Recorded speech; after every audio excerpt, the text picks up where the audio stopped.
Checo. Mi querido Paco, ¿cómo estás? Muy bien. Qué gusto saludarte. A ver, igual que le pregunté a Julio Hernández, ¿cuál sería para ti este resumen de estos primeros 7 meses de gobierno? Pues mira, lo vería en 3 o 6 hechos, 3 no muy positivos y 3 relativamente positivos. El primero fue la cancelación del aeropuerto, que si bien todavía no era presidente, pues evidentemente fue ya una acción de gobierno que mandó una pésima señal a los mercados y sobre todo a los inversionistas. El segundo, el tema del desabasto, mi querido Paco, porque pues refleja esta improvisación con respecto a Petróleos Mexicanos, ya tuvo una degradación, hay proyectos como Dos Bocas que parece que no van a ningún lado y en donde la improvisación se va haciendo permanente, en donde tendría que haber planeación estratégica en función de hacer política pública. Y en tercer lugar, que me parece delicado, la ofensiva que se dio en su momento contra Guillermo García Alcocer, el que era presidente de la Comisión Reguladora de Energía, un órgano autónomo que hoy por hoy ya no lo es. Vimos lo que ocurrió justamente con la Comisión Nacional de Hidrocarburos. Me parece que son 3 hechos que hay muchos más, ¿no? Huelgas, el hecho de que el ducto sur de Texas, Tuxpan, no esté operando, en fin, podríamos estar varios, pero yo creo que esos son los 3 emblemáticos.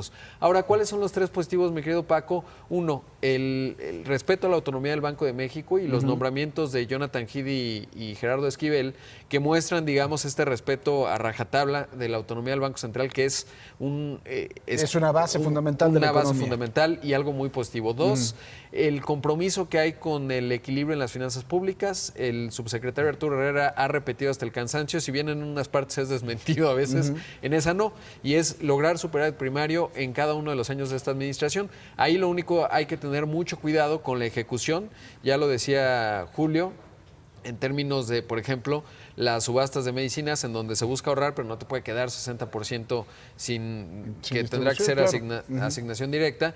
Y en tercer lugar, por otro lado, mi querido Paco, pues este compromiso que hay con el libre comercio, ¿no? Al final, acuerdo con Trump de por medio, ahí se puede hablar muchísimo en términos de lo que se logró, pero el hecho es que hay un compromiso muy claro de este gobierno de tener libre comercio y esos para mí son 6 elementos. Ahora, viendo los datos, mi querido Paco, traigo ahí algunas gráficas, por ejemplo, cómo evolucionó la inflación y pues prácticamente se ha mantenido relativamente estable, ¿no? Si vemos julio de... Ahí la tenemos. Ahí la tenemos. Prácticamente, este es el dato todavía de mayo, pero en la primera quincena de junio cerró en 4% a tasa anual. Es decir, la inflación no se ha salido de control. No ha tenido ningún tipo de reflejo importante. Como parte de lo que vemos con el compromiso en el manejo de la autonomía del Banco de México. Luego tenemos otro dato.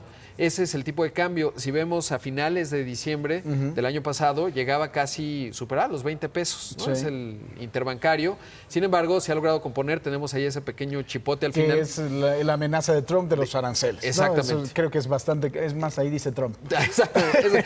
Es un copete. Es un copete naranja y además es naranja. Y en tercer lugar, Paco, pues el crecimiento económico, que ahí sí los datos que estamos viendo en materia económica pues nos hablan de mucha debilidad. 0.1%, si lo vemos en comparación anual, fue lo que avanzó ahí sí tenemos la economía. Ese es el real problema, ¿no? Ese es un problema importante.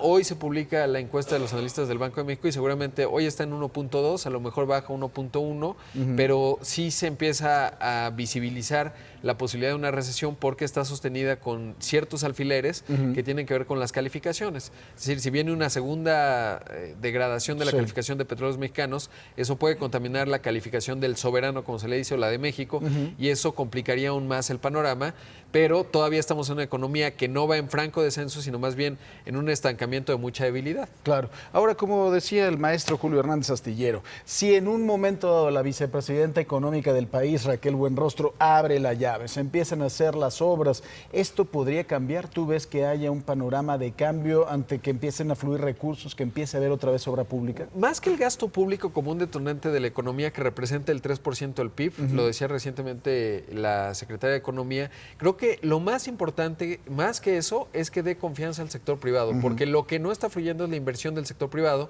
que tendría que llegar a niveles de 25% del PIB.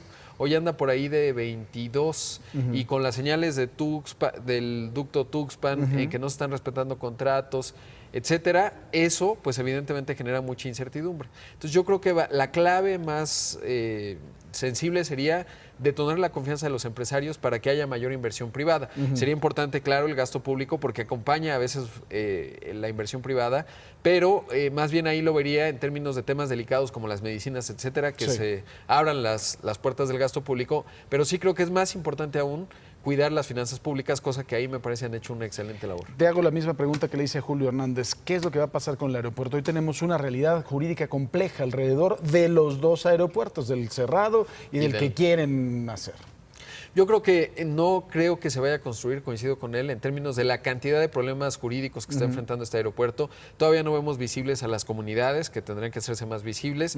Los estudios técnicos no están, ¿no? Aparecieron cerros en los estudios de impacto ambiental. Entonces yo no veo que esto vaya a ser una realidad tangible. Justamente hoy se da a conocer que Beijing en septiembre ya inaugura su nuevo aeropuerto. Macroaeropuerto. 70 millones de pasajeros.